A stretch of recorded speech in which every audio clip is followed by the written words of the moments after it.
Border two trailer কেমন লাগলো? প্রথম পজিটিভ হচ্ছে সানি দেওয়ালের পারফরমেন্স। সানি দেওয়ালকে এই ট্রেলারের মধ্যে দারুণ লাগছে। সানি দেওয়াল is a very fantastic actor. এখানে যেভাবে ডায়লগবাজি করছে, এই ডায়লগটা যদি ভালো না হয় তাও সানি দেওয়াল এই নিজের যে ক্যারিসমাটিক জিনিস আছে না, সেটা দিয়ে উঠিয়ে দেবে।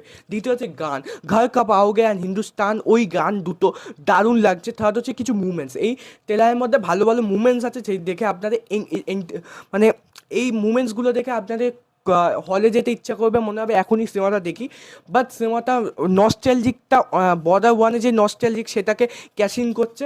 অ্যান্ড সিনেমাটা আপনাদের বলছে যে আপনারা যান, এন্টারটেনমেন্ট হবে 3 ঘন্টা, তার সঙ্গে বর্ডার ওয়ানে যেই নস্টালজিক ভাইব ছিল প্লাস লাস্ট একটু প্যাথ্রিজিজম আপনার পাবেন, ডায়লগবাজি পাবেন, অ্যান্ড একটা হ্যাপি এন্ডিং পাবেন। তার মধ্যে একটু কষ্ট থাকবেই। অ্যান্ড ওভারঅল আমার কিন্তু ট্রেলারটা ডিসেন্ট লেগেছে, বাট ভিএফএক্সের problem plus Varun Dhawan problem আছে। সেই প্রবলেমগুলো জানতে হলে এই নিচে ভিডিও আছে, ওটাতে ক্লিক করে যাবেন অ্যান্ড চ্যানেলটি সাবস্ক্রাইব করে দেবেন। Thank you.